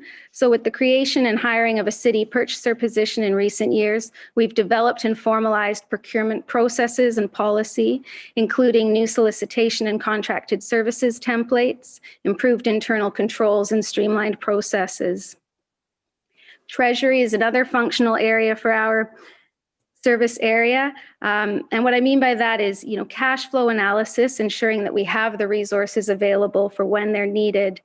So this area is responsible for debt management, investing funds, seeking grant opportunities, and managing various security deposits, letters of credits.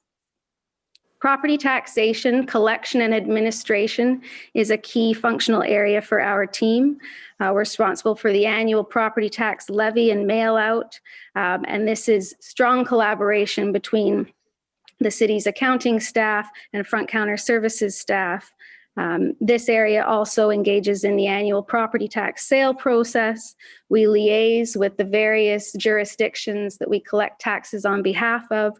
And we also liaise with the province. So our senior accountant sits on provincial working committees related to homeowner grant administration and property tax deferment administration. A key highlight in this area was we transitioned to 100% electronic homeowner grant collection this year. The responsibility of front counter services transitioned over to this service area in recent years. Front counter services administers general inquiry and support for the organization. It's the first point of contact, both on the front line, over general email inquiry and reception phone line. This team administers cash collection for the organization.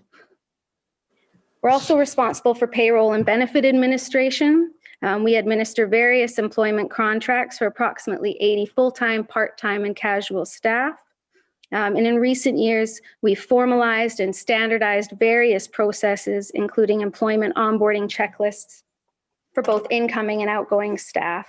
And we've seen improved integration with our HR functionality. And we did want to take a moment to highlight that this fall, the finance and IT service areas are undergoing a departmental review that's intended to complement this service review. So we're reviewing current workflow processes, tools. We're doing an external scan with all other service areas of the organization, ultimately investigating ways to ensure that the expectations of our service areas match both our capacity and the expectations for delivery on these service areas. happy to turn it over now for any discussion and questions. Thank you very much for that, Jen. Well done. Good, complete report.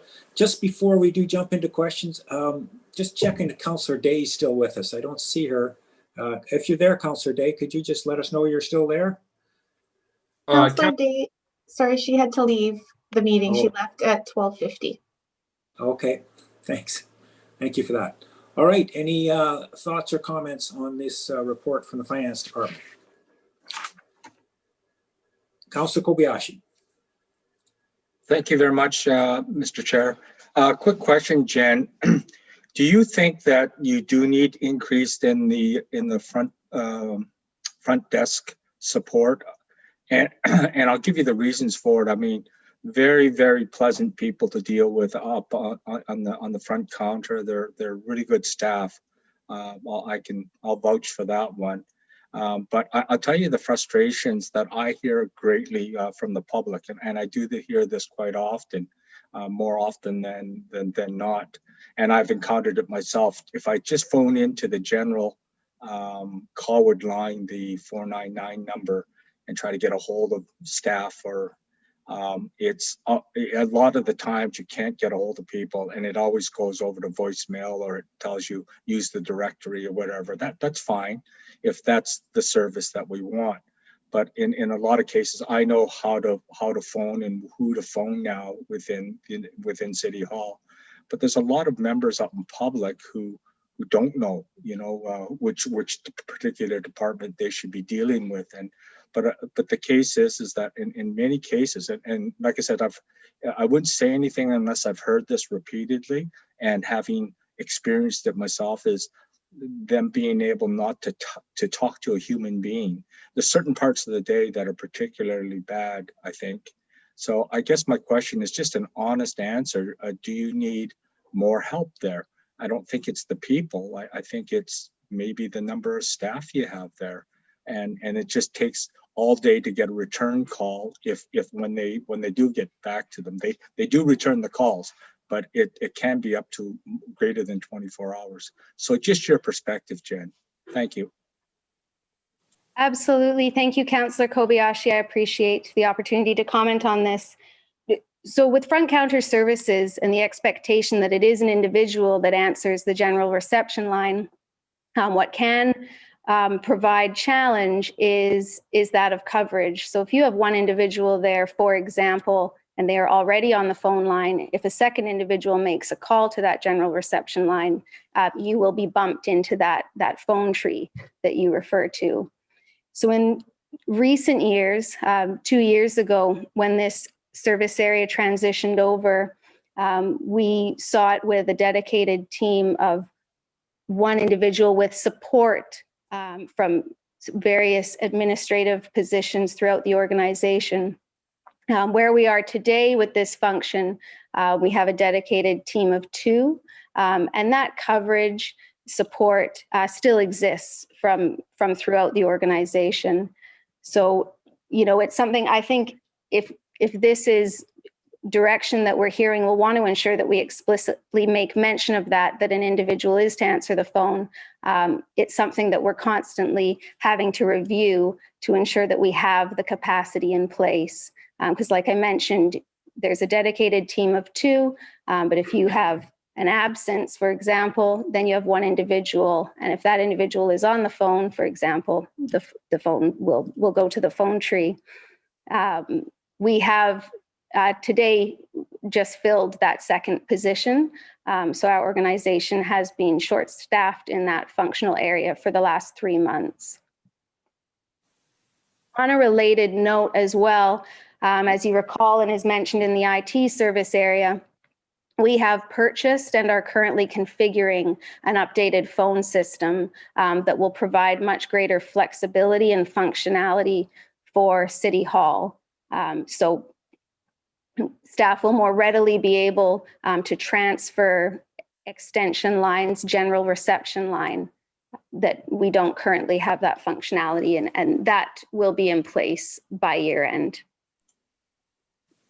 Okay, thank you very much. That's an excellent answer, Jen. Thank you. Mayor Martin? So thank you. So I wish to stay on the topic of what Councillor Kobayashi has discussed about. And I'm wondering where this lands, and I guess I'm looking for direction, probably through our CAO. But if I'm desirous of it, and I would like this committee to extend their opinion as well, but I'm desirous that if a member of Colwood residency calls City Hall during City Hall hours that are open, they should be answered by a live person. And we should be aspirationally working towards that. And I've heard that, yeah, we have 2 dedicated people, but I'm not talking about dedicated people. I'm talking about, we've got 7 people in finance, and we've got, I don't know how many people within the building. And for myself, I'm aspirational that phone should never go to voicemail during open hours, especially from a reception standpoint. So how do I express that through that? Is that under challenges and opportunities? Is that through priorities? I'm not sure. Council expectations, I think, is where we should put that, Mayor Martin. Okay. Then I will wait until that time, and then I will make that motion at that time. But perhaps staff could comment on that. Is that an unfair expectation? Or unrealistic? No, certainly not. Okay. Thank you.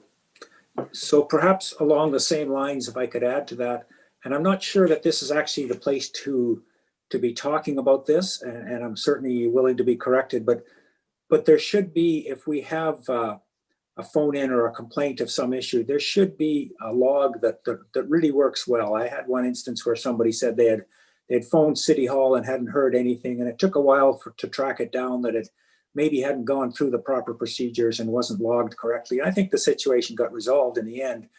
But to me, I think all of us would like the ability, if somebody says, I called City Hall 10 days ago and nothing's happened about my complaint, to have one centralized location where we could go and say, yes, this complaint was heard on this day, this is the complaint, this is the actions that have been taken, this is where it stands, and just keep a running tally, which I think there's supposed to be a system like that, but I'm not sure it captures everything.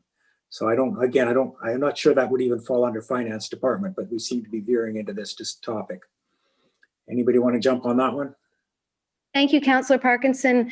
You may have recalled the topic of a tool for tracking calls for service was brought up during last week's service discussions for the building and bylaw service area. Mm-hmm. And so this is absolutely, where improved tool can really facilitate the coordination of a call for service, regardless of where in the organization it originates, whether it's coming in via general inquiry over front counter, it's coming in directly to bylaw, or perhaps it's coming in directly to our public works crew. We currently don't have an integrated tool in place. And if I could continue on, as council is very much aware, land management software is one of the major system upgrades that is coming before us. Having an individual call in with a concern and having that concern assigned to their piece of land that's associated with their residence and or their business provides a further level of functionality than as there's one place for administration to go look for it, and then we can gather similar concerns in the geographic area. And so we'll be building that new system into and as part of the land management system. And so getting that foundation of the land management system correct will serve many areas of our program and service delivery. Yet, probably this is the sort of thing that a manual system, I'm not sure how many complaints the city gets in a day, but even a manual system just to make sure they're all recorded until this soundingly and more increasingly complicated land management software comes to bear wouldn't hurt. Order of magnitude, I think the bylaw team gets 700, the public works team 700 to 800. I'm not sure about the front counter teams. So multiple points of contact every day. Okay, I see Mr. Molnar has his hand up. Brent, did you want to chime in here? Thank you very much, and through the chair. everyone's discussed how we're limping through right now. However, I just wish to offer that we do have that central database for council. During the budget process of last year, we saw an alarming statistic of the amount of complaints that came into the engineering department. That shared seamlessly with the public works team, and people are assigned to it through the iCompass system. So if at any point in between now and when we do have that more robust system that Mr. Earl and Mrs. Helping has discussed about, council would like to know who's asked a question or what complaints have we received, we're more than happy to share that with council to help answer those questions. Thank you. Thank you. And then perhaps maybe more on the finance end of things, Jen, review and recommend a model for future development taxation implications. Can you tell me what that's involves? Excuse me, Councillor Parkinson. Yes, sir. I have to leave on an emergency right now. I'm sorry, so Doug. Okay. Okay. Yep, Everything's thanks. gone for the Good luck. craps for me. Good, Thank good you. luck, Bye-bye. Doug. Bye. Do we have quorum without Doug and Cynthia? We got 4 of us. I think that's still a quorum, isn't it? Correct. Okay. Thank you for the question, Councillor Parkinson.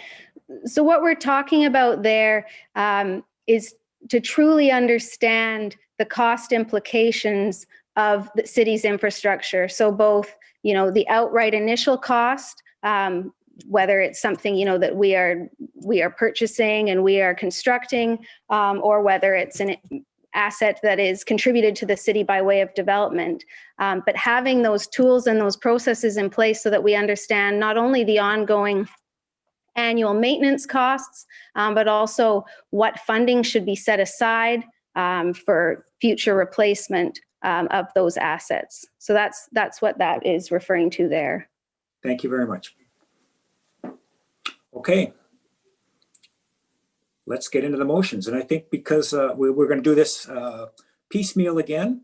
So again, we're going to, that the Finance and Government Committee recommend to council that the Finance Development Service Area be received and that successes and challenges and opportunities sections be included in the 2021 service review. Who wants to move that?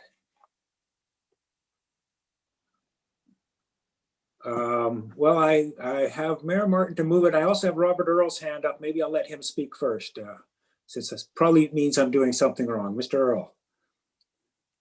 Thank you, Chair Parkinson. I just wanted to assure council that in the challenges section, we've captured the comment that the public is often referred to an electronic phone system during operating hours, and that is currently reflected as a challenge. Thank you very much. Mayor Martin, did you want to make that motion?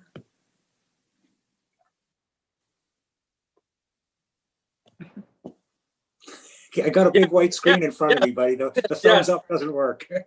Okay. Okay. Any discussion on the motion?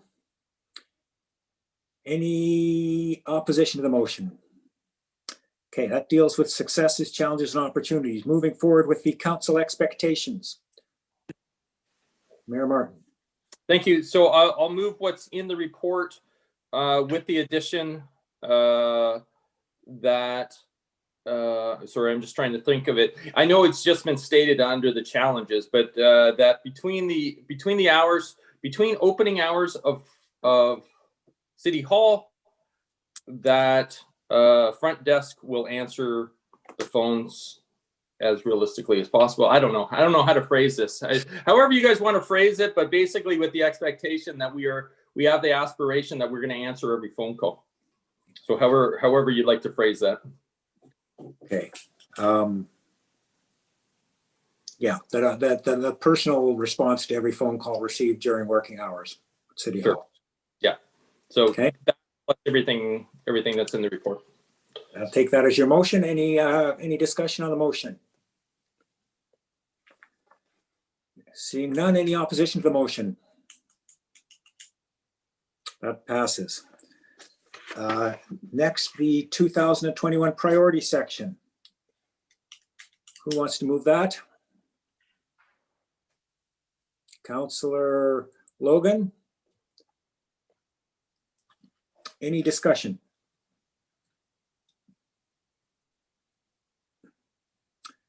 Seeing none. Any in opposition?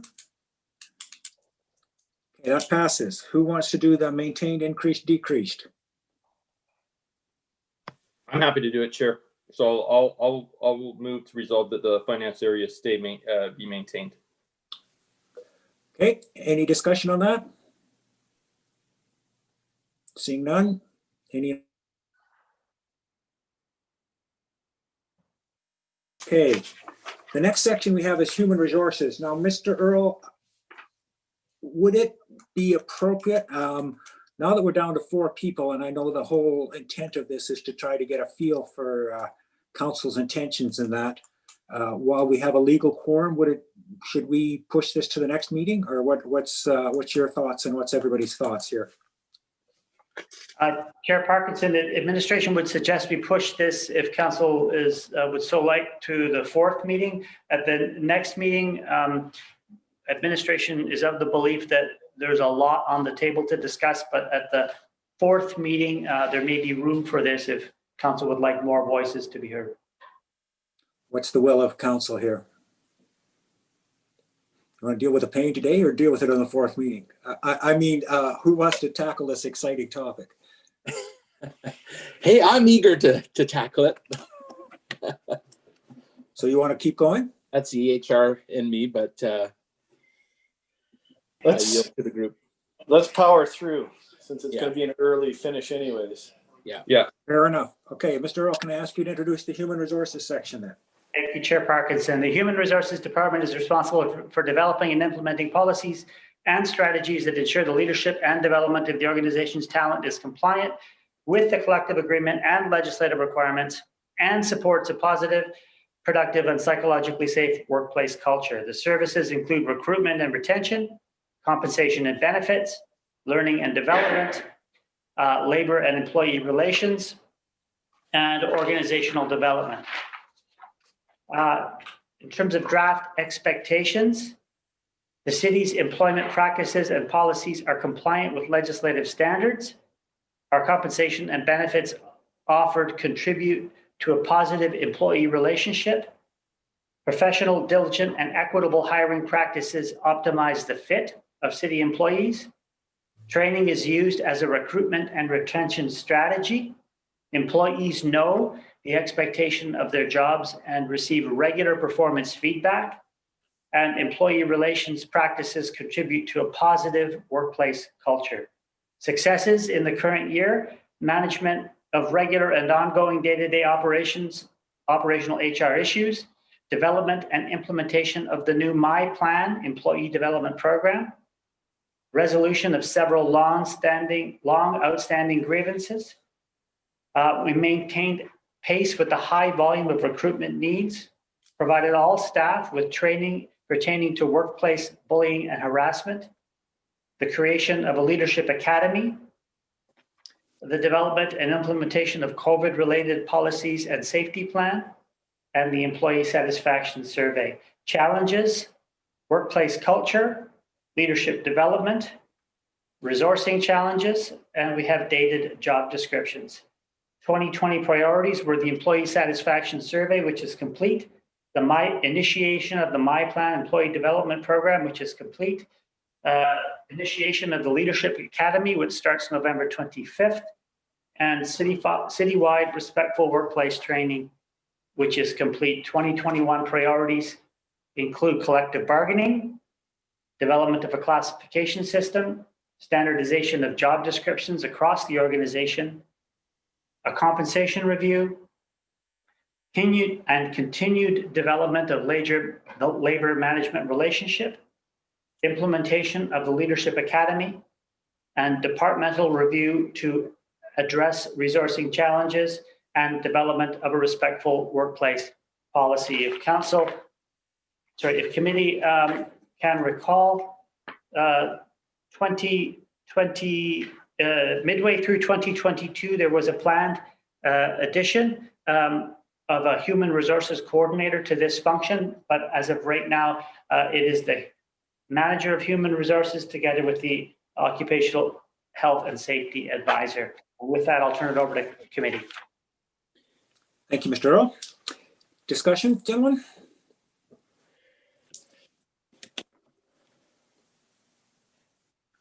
Well, I see you're unmuted there, Gordy, but I don't have a hand in the air, but I'm going to let you go. No, okay. I'm just trying to form my thoughts. This is a very important department, and I certainly I know we're jumping the gun, but I really think this is where support should be increased, and HR is more than just solving and trying to resolve grievances, but it also carries a huge educational component to it. Because let's face it, directors, managers, and supervisors don't have the tools in the toolbox in order to handle conflict well, and that's no fault to them, but that's certainly not their role. And so we need to coach them and support them and educate them, and so I see that as a huge 2021 priority, frankly, and perhaps maybe a bit of an overview of this Leadership Academy, Robert, would be helpful to help me understand kind of where that educational and coaching component come in from a HR perspective. Certainly, through Chair Parkinson to Councillor Logan, the Leadership Academy is designed to provide leadership training primarily to new leaders in the organization. It's three fundamental components: money management, communications management, and people management. The first component that we are tackling is people management. We have 5 sessions set up. Each session will be a half-day learning in the area of people management. And so from providing feedback in a positive way, providing feedback in a critical way, communicating with your direct reports, communicating with your superiors. So all of these things will be covered kind of in the 5 sessions on people management, including a reflection for individuals to consider their own leadership style and how that might fit within their colleagues and relative to managing up and managing down. And so administration is also very much aware that our greatest capacity to move council's agenda forward is through the leadership of the team that we have already on board. And is that provided from an external source, Robert? Yes, we have found an external trainer to help us with those first 5 sessions. Great. That's super. Thank you very much. And I'm actually a bit surprised we don't have a respectful workplace policy, but I'm glad that one's being developed. And what I've found, certainly in my own workplace, is that despite the workplace training on respectful workplace, it's something that needs to happen annually because we become complacent sometimes, and we need a little reminder, certainly. But so I appreciate that, Robert. And again, I know HR and the positions within HR are an easy target to slough off and to put aside when we're looking to find dollars, and it has an effect. And so I would certainly hope that we carry on and hire some help. Thank you. Thank you, Councillor Logan. Councillor Jansen. Thank you, Mr. Chair.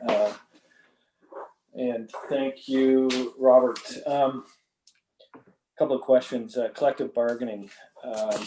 Are we looking at building some of our own collective bargaining capacity, or will that remain through the GVLRA umbrella? Council has yet to provide administration with direction on our continued membership with the GVLRA, and I believe that report is coming back into chambers this month. Thank you. And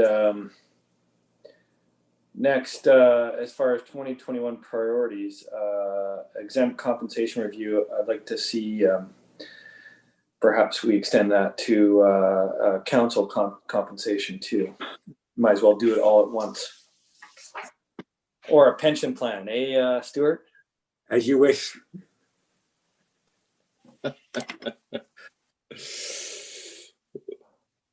So, okay, I will give you a chance to make that motion coming up here, Dean. I'm Mayor Martin.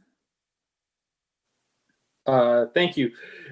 Just as a clarification, in past, we have paid for an outside company, and Councillor Logan can probably help me with the company I'm thinking about, but they basically do sort of a suite of counseling services. So if for some reason staff needed to have some family counseling or something else that we were, I can't remember who that's through, but do we plan on continuing to outsource those types of services, or do we think that eventually we're going to try and bring that in-house?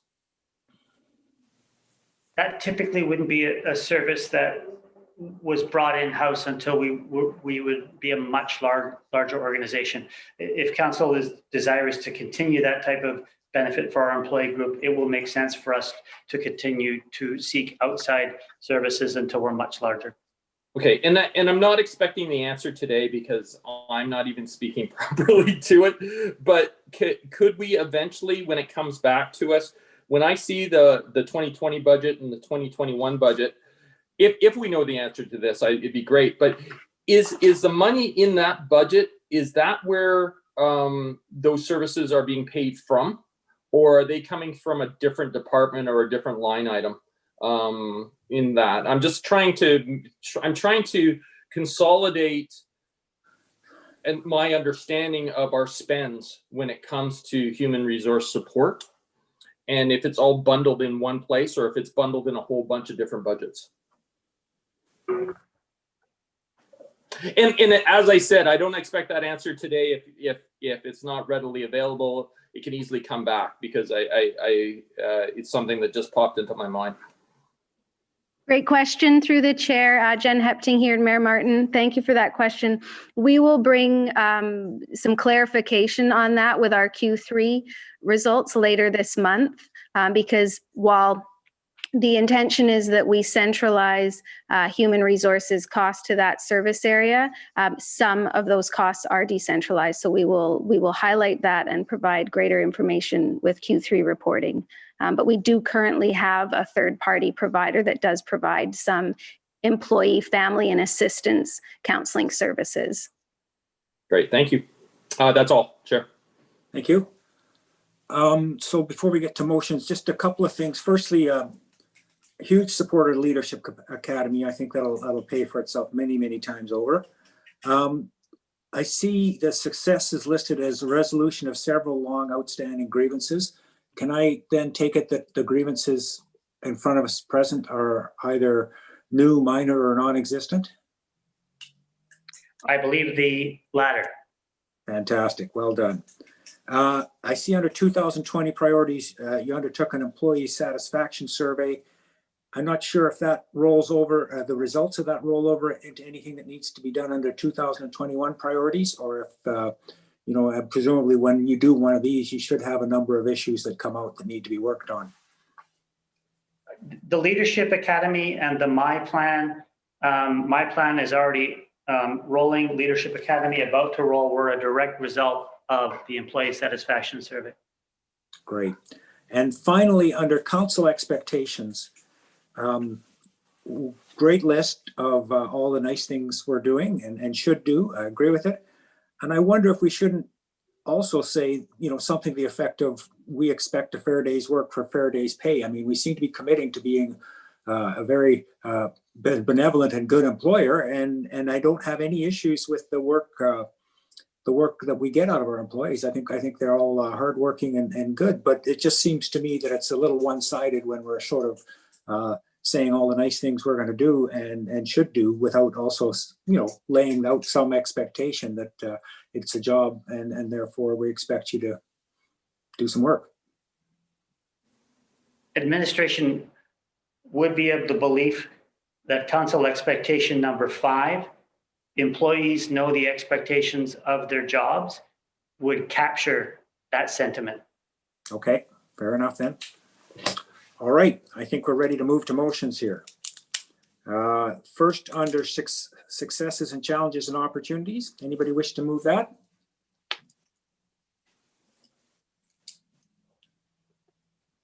Councillor Logan, anybody wishing to discuss that? Yeah, I just have a question, if I may, Chair.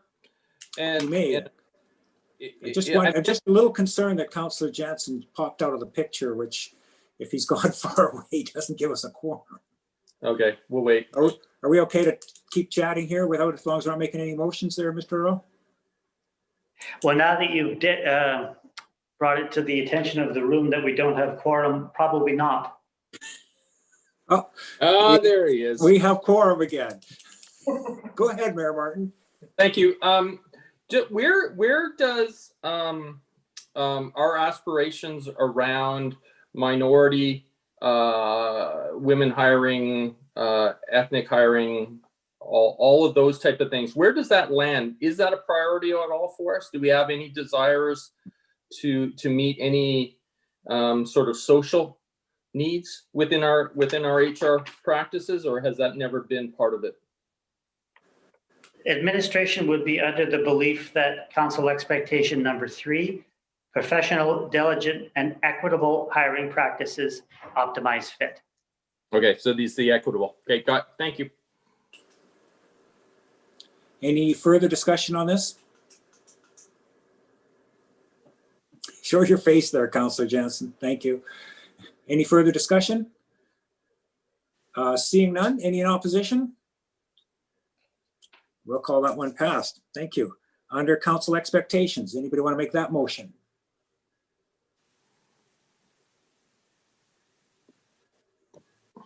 Mayor Martin. I'm lowering all hands. Any desire to discuss council expectations? Okay, seeing none, any in opposition? That passes. 2021 priorities. Anybody wish to make that motion?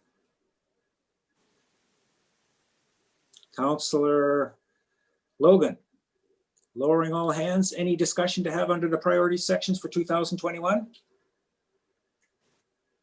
Seeing none, any in opposition? Oh, Mr. Earl, please go ahead. Administration has captured the inclusion of a council compensation review in the 2021 priority list. And pension plan. Okay, let's discuss that one. Mr. Councillor Logan, you wish to discuss that amendment?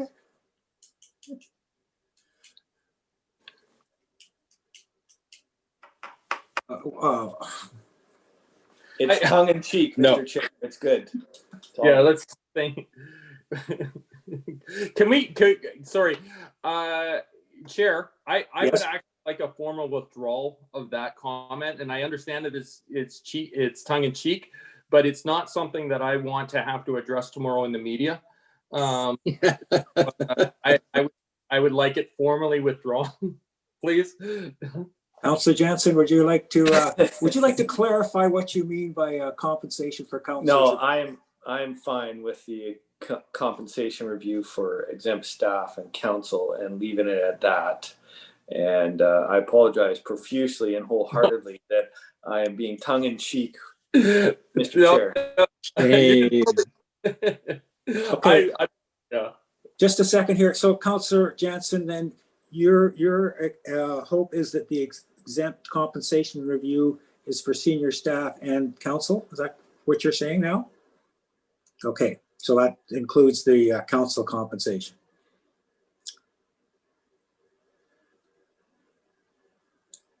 Okay, that's the motion. Any further discussion on the motion? Those in opposition? Okay, that passes. And then on the final, on the maintain, increase or decrease, where are we at on that one?